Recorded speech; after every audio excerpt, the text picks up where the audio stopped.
Now let's talk about security concerns ahead of this election. The recent attack on INEC offices have become a cause of worry. Killings in different parts of the country have continued to generate reactions on how prepared security agencies are. I'm joined now by the CEO of Beacon Consulting Limited, a security expert, Kabiru Adamu. Dr. Adamu, thank you for joining us on the program. The elections are due in less than a month. How prepared would you say that security operatives are amidst growing security concerns? And yes, so as you're aware, there is the Interagency Consultative Committee on Election Security, which is an ad hoc committee that was founded by INEC to provide election security issues. That committee has about 20 plus or thereabout security organizations. So when you ask how prepared are the security organizations, I would say quite prepared. I know that as early as middle of last year, the several units within the military started preparing their personnel. So in the case of the Army, the Chief of Army Staff did engage with his personnel, launched a handbook on that would be a guidance for them. But then the lead agency in election security management, which is the police, has also done a lot in terms of its preparation. Talking about the police, Dr. Adamu, we hear that the Police Service Commission has now asked police officers due for retirement to exit the service. They are saying that all existing laws constrain the commission from elongating their tenure, particularly those of the retiring senior police officers. What do you make of the concerns about the implication of this on the number of policemen available for this election? Well, the truth of it is, whether with this group that will be retiring or without them, there is a challenge of numbers. I was about to tell you that we're looking at about 176,000 polling units that INEC would have to administer elections at. We're also looking at about 1.5 million both ad hoc and permanent staff of INEC that will be moving around these 176,000 units.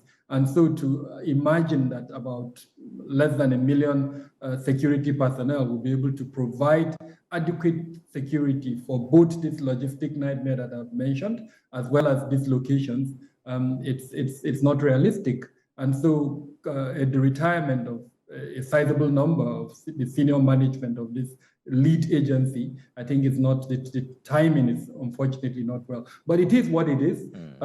These persons have to go by, the service regulations with which they signed, and our succession planning should be better to ensure that we know when they are going and we know that there are persons who can take over from them. So I'm not the type to sit and justify an elongation of a tenure on the basis of functions. No, we should do better succession planning so that those persons have people who will take over from them.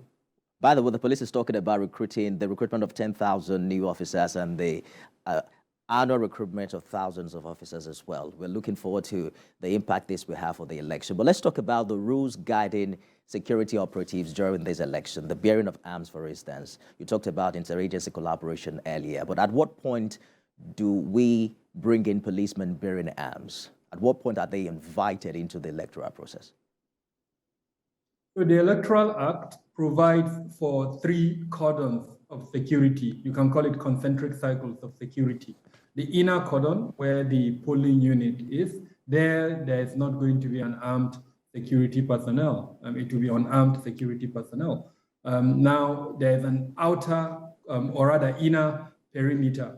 In that inner perimeter, which is away from the polling unit, there will be armed security personnel, both static and others that would be involved in patrols. And then there will be an outer perimeter, which would involve military personnel and other armed security personnel. So the idea is that these 2 or 3 cordons would provide adequate security for the polling units in their geographical space. Anyone coming into any of those cordons would have been checked, and he or she would not be able to perpetrate any security challenge. However, the reality, unfortunately, is we've seen in previous elections where these gaps are exploited and you see people stealing polling units and perpetrating violence, as it were. So the major thing that I've not heard, and I'm hoping to hear from ICSES, this committee in INEC, is how would they enhance communication between this inner,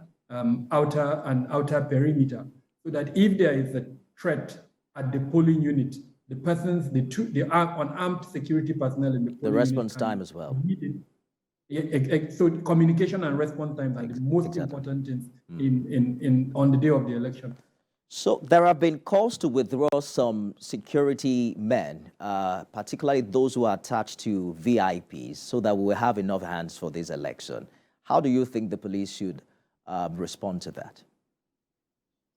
We've had that severally, and in fact, I can't remember, at least in my adult life, any Inspector General of Police that did not issue a circular to that effect. What has been missing is the implementation, and I'm not going to keep myself to say that it would happen. It's not going to happen. I think the reality is that unfortunately they would retain these persons. And remember that the security environment has deteriorated, and so the elites, and organizations like your organization and several others would not want to relinquish the security personnel that are deployed to protect them, including the VIP protection that they are doing. So we need to dig inwards, and by digging inwards, earlier on I spoke about the role of ICSES. I think ICSES need to sit down as a committee and come out with an election security management plan that would recognize these 176,000 polling units, recognize the 1.5 million ad hoc staff and several other components of the electoral process, and say, okay, this is how we intend to provide security. It mustn't be deployed security, it can be layered security. I am an advocate of the layered approach to security, not just one layer, at least 3 or 4 layers. Sounds pretty much like a long-term approach to this current challenge. Not really, Coyote. If I were given that responsibility, is to task the two chairpersons of the committee within a week to produce that plan, and then come up with a clear deployment, order for all the personnel of the various organizations that will be involved. We have to go now, Dr. Adamu. Very quickly, I'd like you to speak to, you talked about the Electoral Act earlier. What happens on election day? What really constitutes a breach for the electorate? We've been hearing about the use of phone and all of the rules that engage voters, particularly in the fight against vote buying. Okay, so that's slightly outside my purview.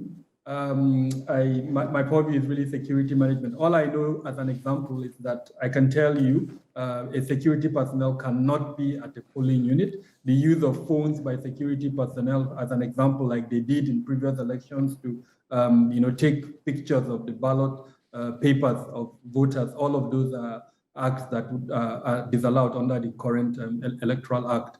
But in terms of the voting process itself, that's slightly outside my purview. Kabiru Adamu, security expert, CEO, Beacon Consulting Limited. Thank you for talking to us in the program. Thank you for having me.